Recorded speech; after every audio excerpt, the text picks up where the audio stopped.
The Kingdom Hearts franchise is often regarded as convoluted and hard to get into. This is in no small part due to just how many platforms the series was stretched across in the late 2000s and early 2010s.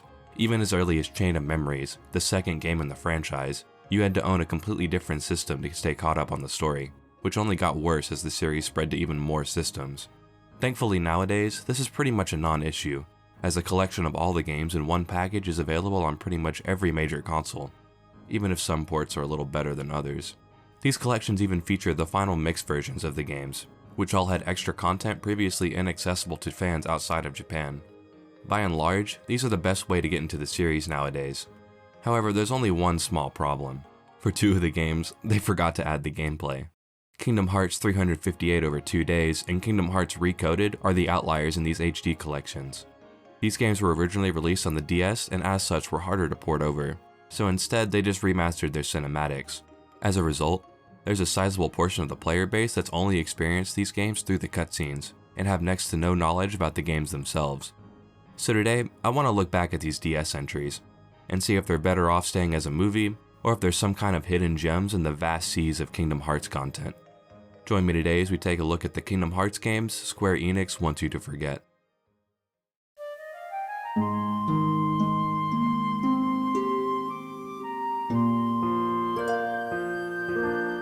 Kingdom Hearts 358 over 2 days, and yes, that is apparently how you're supposed to pronounce it, was originally released in mid-2009.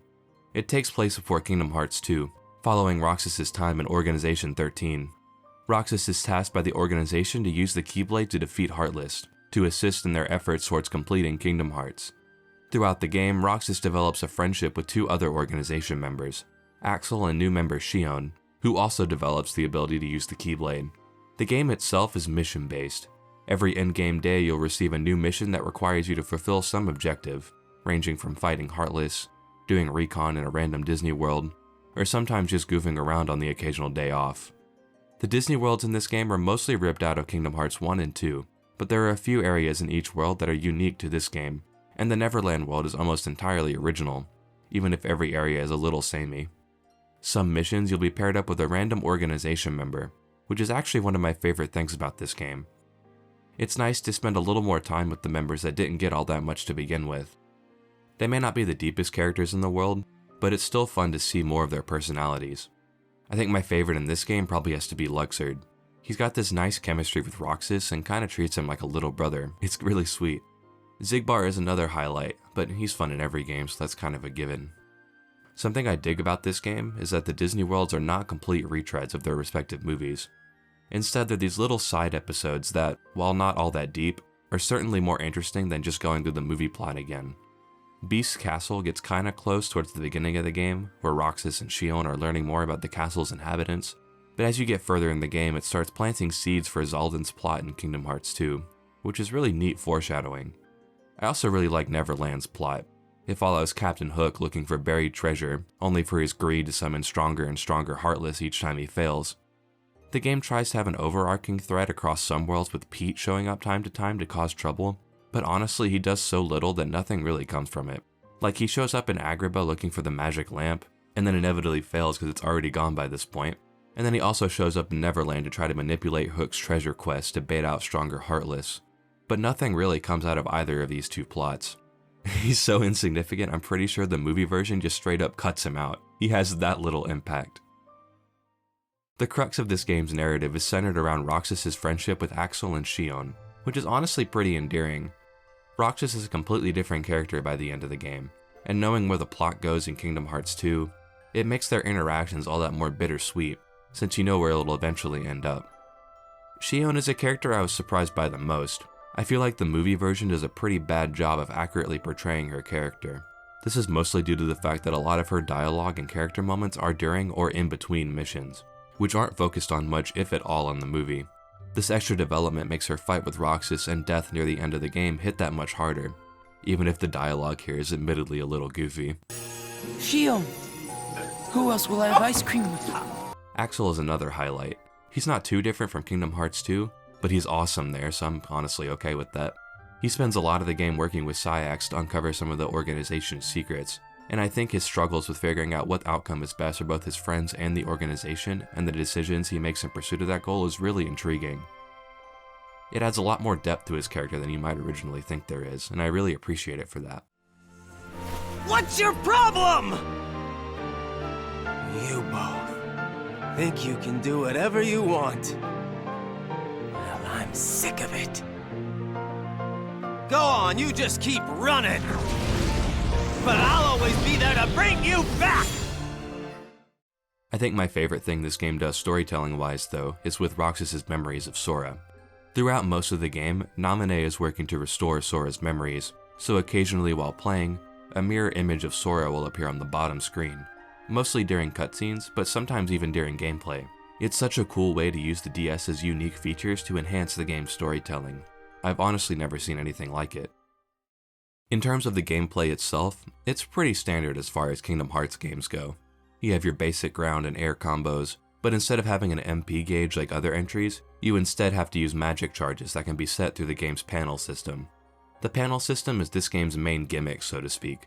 Instead of having traditional equipment or stat increases, instead the game will reward you with panels, which you have to then set on this grid to make use of. You start out with a pretty limited number of space on the grid, but by clearing missions or other objectives, you start acquiring slot releasers, each of which will free up a slot on your grid. Some panels only take up one slot, but some stronger link panels will take up more space on your grid, adding this sort of puzzle element to building your character. I actually really like this system. It makes you put a little bit more thought into building your character, rather than just putting everything on all at once. Level ups are also dedicated panels, so it's a neat balancing act figuring out what panel sets you can get away with for a particular mission. Maybe you could swap out some level panels for more magic, or maybe you want to use a movement panel for extra traversal options. The types of panels you decide to take with you can drastically change depending on the mission and its objectives. This panel system does a great job of enhancing the gameplay loop. Since every mission is guaranteed to give you at least one extra slot, you're incentivized to do as many as possible to unlock more panels. Some chests will also contain slot releasers, so you're further incentivized to explore each mission and find everything it has to offer. My only real gripe with the system is that I wish you could rotate the bigger link panels. There were so many times I could have just barely squeezed in a few more panels if I could have rotated some around to make more room. While they do introduce different panel variations later in the game, encouraging you to choose the best shape in order to fit your panel structure, by that point you'll probably already have a sizable enough panel grid to get around the issue. I think being able to rotate the panels is sort of a missed opportunity, as it would make the puzzle aspect of the panel grid more nuanced, but it works fine enough as is. What doesn't work fine enough is the combat itself.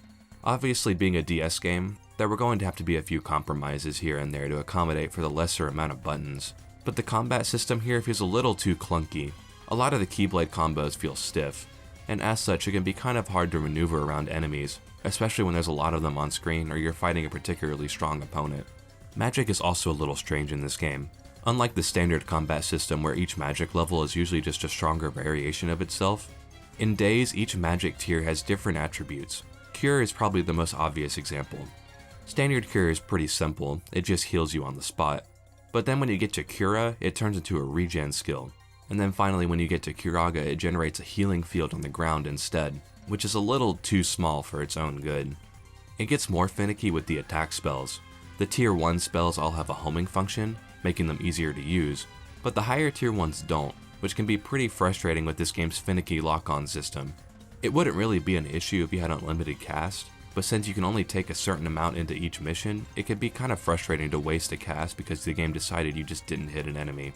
I understand the reasoning behind making magic a limited resource, especially with how insanely powerful even the base magic skills are, but I wish that magic wasn't consumed unless it hit the enemy or something.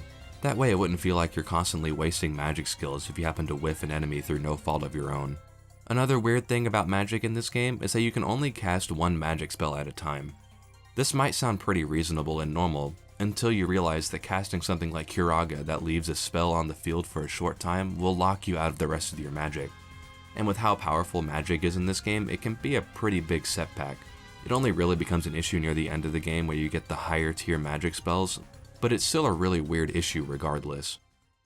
The combat system works fine enough for most normal encounters, considering you can just nuke just about everything with the basic fire spell, but it's with the bosses that things become a little more hit or miss. Most of them are fine, pretty simple and not much to write home about, but there's one or two that are contenders for some of the worst bosses in the entire series. Like there's this one in Halloween Town that's surrounded by these tendrils that all need to be taken out for the main body to become vulnerable. But they're really hard to hit because they're wiggling around all over the place. And they have an attack that'll cause them to eat you, which deals a majority of your health bar in damage. Honestly, this one's just more tedious than it is bad, since after a while it's pretty easy to read its attack patterns and dodge the heavy hitting ones. But the one in Neverland is probably my least favorite in the whole franchise. For one, it's a flying boss, so your combat options are a bit limited compared to a normal encounter. And two, he's slightly faster than you, so it takes eons to actually catch up to him. And then you can only deal like 2 or 3 hits before he runs away again. During the second half of this fight, he'll start going into this berserk state that deals touch damage. And if you're not careful, he can take you out in a matter of seconds. It's super tedious and annoying, and it's easily become one of my least favorite bosses in the entire series. That's not to say all of them are bad though. The final boss of this game has actually become one of my favorites. Near the end of the game, it's revealed that Xion is actually a puppet made to steal Sora's powers through Roxas, so they're forced to fight near the end so Xion can complete her transformation into Sora. During the fight, Xion turns into this weird dusk version of Sora, and throughout each of her phases, she'll cycle through some of Sora's attacks from Kingdom Hearts 1. From a thematic standpoint alone, I adore this boss, and the gameplay part itself is also really fun, one of the better bosses in the game. It's a shame that it's skipped over in the movie version, because I think it's really neat getting a glimpse at just what the organization was trying to achieve with Xion in the first place. After this boss, you also get to play the Another Side, Another Story bit from Kingdom Hearts 1's secret movie, complete with a dual-wielding Roxas, which is so sick, I'm not gonna lie. The fight against Riku is pretty simple, but I'll let that pass since it mostly acts as a sick set-piece moment, and because the Xion fight before this was so good. While the actual gameplay of Days is a little rough around the edges, I think it's more than made up for with a solid gameplay loop and fantastic story. Thanks to the mission structure, you aren't stuck doing one thing for too long, so even lesser missions don't really overstay their welcome. While the story is no doubt the best part of this game, I still wish the actual game got ported with it. Something I've neglected to mention up until now is the game's mission mode. This mode lets you play through each of the game's missions after you completed them at least once, but what makes this mode unique is that you can choose to play as a variety of different characters. From every single organization member, the dual-wielding Roxas from the end of the game, Riku, and even Donald and Goofy. This mode was also entirely multiplayer, so you could tackle any of these missions with up to 4 friends, and there's even a competitive aspect to it. It's pretty clear that this mode was balanced around having multiple people, because enemies take a lot more damage. But unfortunately, there's no real way to play this mode the way it was intended nowadays without a lot of pre-organization. It's such a unique feature as far as Kingdom Hearts games go, so it'd be nice if this game got ported at some point for that alone. I imagine playing this game with some friends online would be a lot of fun, but unfortunately I don't really have a way to know for sure. While Days might not be the best Kingdom Hearts game out there, it did enough right to be engaging and scratch that itch for Kingdom Hearts stuff on the go. The game had a good amount of room for improvement though, and thankfully a few years later the team would come back with another DS title that's pretty underrated in the grander scheme of the series. Going into Kingdom Hearts Recoded, I had very little idea of what to expect. I had seen the movie version a few years beforehand, but I had heard very little about the game itself, which is honestly pretty crazy because this game ended up becoming one of my favorite Kingdom Hearts spin-offs. The game takes place inside Jiminy's journal from Kingdom Hearts 1, as the game is looking through its data trying to figure out what happened to all of its entries. Unfortunately, a bunch of bugs appear in the code that stop them from sifting through any of it, so they ask the version of Sora in the journal to dig around and find the source of all the bugs. Eventually, Pete and Maleficent also show up and drag Mickey, Donald, and Goofy into the data world, so you have to stop them and find a way to get Mickey and the gang back home. This mostly acts as an excuse to explore Kingdom Hearts 1 worlds again, but truth be told, I think it's done a lot better here than in something like Chain of Memories. From a story perspective, it's not just the tried and true world recap stuff. They usually have some kind of spin on them to make them fit with the game's narrative better. For example, in Wonderland, everybody has lost their memories, so you have to go around and find Inklings to help jog their memory. Then in Agrabah, they give Jafar a second lamp, which he uses to stop time and summon these little Jafar ghosts around town. It's all still familiar stuff, but it's just different enough to not feel overly redundant, especially considering this is like the 3rd or 4th time we've recapped these events. In terms of the actual world design, I think they do a fantastic job. Most worlds have a few new unique areas, and there's a much greater emphasis on platforming with these cubes scattered everywhere. The platforming aspect of Kingdom Hearts 1 is one of my favorite things from that game, and it's kinda dropped as the series progresses, so I like seeing it return here, even if it was just for one game. Every once in a while, the worlds will glitch out while you're exploring, causing things like enemies to move faster, or even entire buildings disappearing. To fix these glitches, you have to dive into system areas, which are randomly generated mini-dungeons. Here you explore and break prize boxes and defeat enemies to open up the exit and earn SP to spend on various rewards, like panels, commands, or even equipment. Some floors will have extra challenges that will allow you to bet any of your earned SP, and completing the challenge will multiply your SP by a certain amount. They include things like taking little damage, not missing with your attacks, beating the floor in a certain time frame, stuff like that. Some of the rewards you get are pretty expensive later in the game, so doing these is a good way to reach those higher SP thresholds. For the most part, I really enjoy these system areas, but there's a really small amount of rooms that can show up, which makes each system area bleed together after a while. Hell, in one of them I got the same exact floor layout 2 times in a row. Thankfully, the challenges do keep them from getting too repetitive, and there's not an awful amount of them in the game to begin with, but just a little bit more variety would have been nice, I think. What surprised me most going into this game though was its game feel. It feels so much more fluid than Days. It's a night and day's difference. It's somewhere in the middle between Kingdom Hearts 1 and 2's game feel, which is really impressive for a DS game and works really well for its emphasis on platforming. The only issues I really have with its control schemes is that sometimes jumping can be a little unresponsive when you're trying to move quickly, and the lock-on is way more finicky than it was in Days. But other than that, I was really surprised by how it controls. The command deck system from Birth by Sleep makes its return here, and it might be my favorite iteration of the system. Every command comes out extremely quick, so it's really fun to weave them in and out of combos, and it makes the commands feel more fluid as a result. You're able to combine commands and level them up individually, so if you wanted to use a high-level cure spell in lieu of a Cura spell for its faster reload speed, you can do that, so long as you spend the time to level it up enough to be useful. Your deck has a memory limit, meaning you can only equip a certain amount of higher tier commands, so it's another good way to circumvent that without losing out on too much damage. Instead of bringing back the panel system from Days, they overhauled it into the stat matrix. Gone is the grid-based puzzle building aspect, and instead you place panels on this grid to bridge the gaps between CPU cores, which means getting abilities and level ups is much more streamlined this time around. As such, panels have been adjusted to mostly increase your stats, but there are some new ones that increase both your magic resistance and proficiency, which is a neat idea.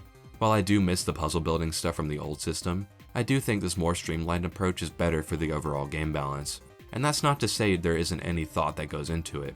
For example, the panels that are in between the big CPU cores have their stat effects doubled, while the paths that branch out to different abilities and such don't, so there is a little bit more thought that goes into your panel placement. And thankfully you can swap out panels at any time, so it doesn't feel like you're wasting slots when you get higher level ones near the end of the game. Something unique to the stat matrix are these cheat modules, which allow you to adjust certain aspects of the game to give you an advantage. For example, you can adjust how much HP you have or how much damage enemies do to increase your item drop rate, or lower the amount of character experience you earn to level up your commands faster. It reminds me a lot of the leveling system in The World Ends With You, another Square DS game. It has a similar mechanic where you lower your level to increase the amount of items you get. I didn't mess with it too much in this game since I was playing on critical mode, so enemies were already hitting pretty hard, but I imagine it would be really fun to mess with on repeat playthroughs. Keyblades here also work a little different. Instead of giving you a base stat increase, each one instead has a unique overclock tree. The overclock tree basically gives you certain buffs and damage modifiers as you continue to deal damage to enemies, and eventually ends off with a flashy finisher. These buffs range anywhere from increasing the amount of damage your basic attacks do, adding status effects to your Keyblade strikes, or in some cases even altering the basic attacks you can perform. Some later Keyblades even have unique abilities. Lady Luck, for example, will restore some HP on a successful block, and Oblivion has a skill that will increase your attack power at the cost of losing HP with every attack. There's a bunch of different finishers you can use, from flashy AoE attacks, these little quick time event things, and you can even turn yourself into a massive bowling ball for some reason. Every time you do a finisher, your clock level will reset, and each tree has a couple different skill paths that you could switch between at any time, some longer and some shorter than others. I really like this system. It gives more utility to each Keyblade than in other Kingdom Hearts games. There's just a little more thought into choosing your Keyblade loadout over just choosing the one with the best stat or abilities. I really enjoyed the basic combat portions of this game, but occasionally it'll branch off into a completely different gameplay style. When you enter the keyhole of each world to fight its boss, sometimes it'll shift into a unique gameplay section. For example, the game can become a 2D platformer, a shooter, or even a turn-based RPG. While I like these sections in a vacuum, they feel kind of bare bones compared to what the rest of the combat system offers. That's not to say they're bad or anything. I had a lot of fun with the turn-based Olympus stuff, and the part in Hollow Bastion where you have to use Donald and Goofy to attack and do stuff for you after losing the Keyblade was interesting, if only because you get to see how capable they are on their own for once.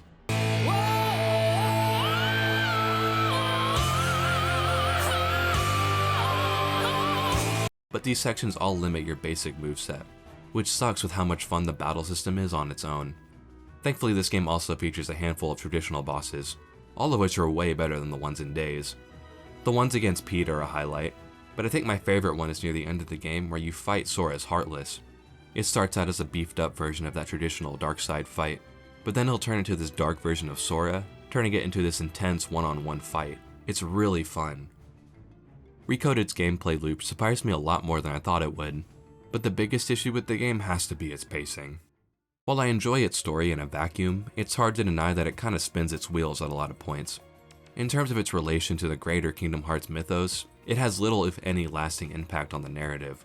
But on its own, I don't think that's necessarily a bad thing. I think this game is really good at portraying its characters and their strengths. Data Sora, for example, is the lovable goofball he always is, and I like seeing his relationship with Donald and Goofy develop all over again through the course of the game. As a spin-off, I think the game does a pretty good job in the areas it needs to. It's a fairly safe story, like, come on, this is like the third time we've retreaded the plot beats of Kingdom Hearts 1, but it has a lot of nice character moments that put a big goofy smile on my face. I think a lot of the issues with its pacing and story come from the fact that it's actually a remake of a Japanese phone game. That game was released in chapters, which you can kind of feel in some of the game design and especially its story structure. Most of the worlds are fine, but once you get past Hollow Bastion, you're tasked with getting rid of bugs that were planted in Data Riku by Maleficent and Pete. But what this means from a gameplay perspective is that you're revisiting worlds you've already played through earlier in the game. So in short, it's a retread of a retread. I think this is really where the episodic nature of the original game starts to rear its head. Because throughout this entire section, Sora and Riku are reminiscing about stuff that literally just happened. I think the biggest example of this wacky pacing is near the end of the game. Like I mentioned earlier, you fight Sora's Heartless, who is the source of all the bugs. And then after defeating him, Mickey, Donald, and Goofy leave the Data world as the world is reset along with Data Sora's memories. And before the game fades to black, you get this nice little gif of Sora thanking his friends for his hard work, putting a nice little bow on Recoded's story. And then the game just keeps going. The game fades back in and Goofy is literally like, oh yeah, we never figured out the thing we wanted to in the first place, lol. And then Data Riku just happens to find another world in the journal in that exact moment. So they decide to send Data Sora there, who, keep in mind, just had his memory wiped but goes along with it anyway, and this new world happens to be Castle Oblivion. Roxas shows up to teach Sora about heartache or some shit, I don't really know. I kinda tuned out at this point because this world by and large feels like an afterthought. It's the only world that progresses the overall narrative in any way, and even then you could argue it does a poor job of that. It really only tells us that Sora is the only one who can save a bunch of people who are connected to him, which, like, no shit. And then it also gives context to Mickey's letter from the end of Kingdom Hearts 2, leading into Dream Drop Distance. I think this game would have been better off if it had ended at the fight with Sora's Heartless. The stuff in Castle Oblivion is kind of a nothing burger. It's a neat character study into Sora and his thought process on paper, but the way they go about it is super repetitive and drags like nothing else. It's easily the least interesting part of the game. And maybe this is just a me thing, but personally I think the Heartless boss is a way better final encounter than just a watered down version of Roxas' Kingdom Hearts 2 fight. So, with all that said, would I still recommend these games nowadays? Yeah, actually I think I would. Especially when you compare them to their movie counterparts. I feel like there's a lot you miss out on when you experience them that way. In a way, the 2DS games are the opposite sides of the same coin.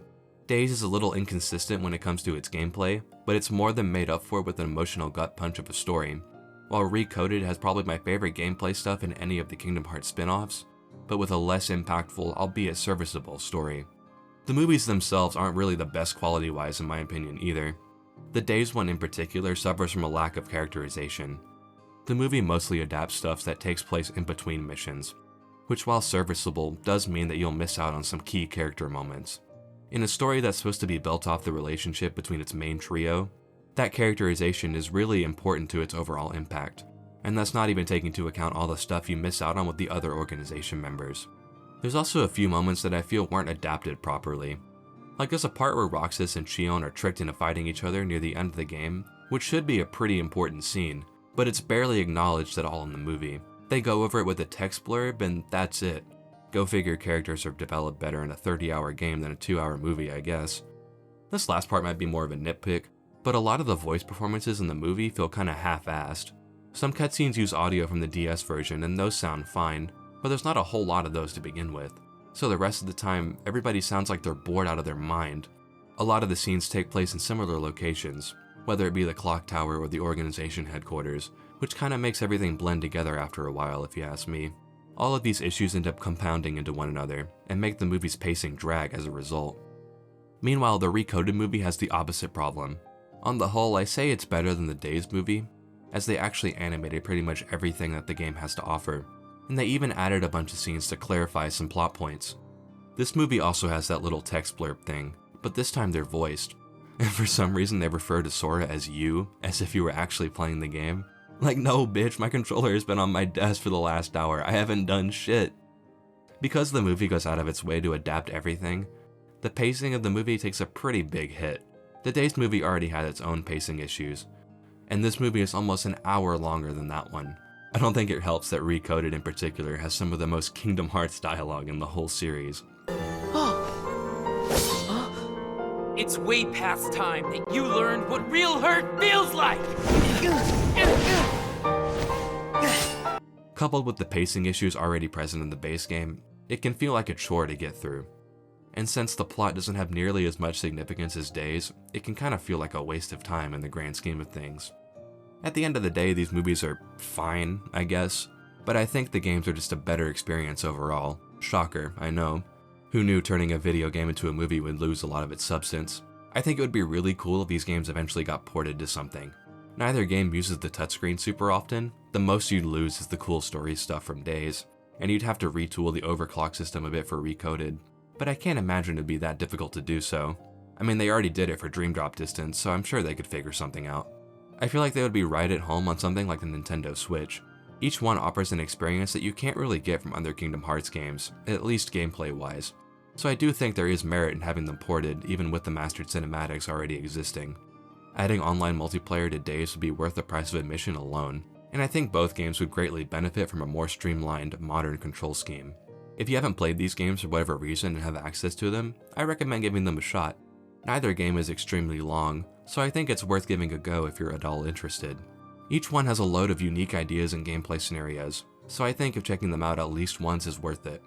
Who knows, maybe you'll end up pleasantly surprised like I was. Thanks for making it this far into the video. If you liked what you saw, consider subscribing or becoming a channel member. Any amount is super helpful, and in return I can offer you early videos, your name in the credits, and a couple other smaller benefits. Check the link in the description if you're interested. This one was a little safer than my normal videos, since it was my first time recording and editing DS footage. But I think it turned out pretty good, so hopefully I'll be able to cover more DS stuff going forward. I think the next video is going to be on Sonic Unleashed. I'll be covering both versions, and I'm trying to time my thoughts on the game into the current state of the franchise, so it might take a little more time, but it should be worth it. Anyway, that's about it from me. If you liked the video, be sure to leave a like and follow me on Twitter for updates on future projects. Have a good one.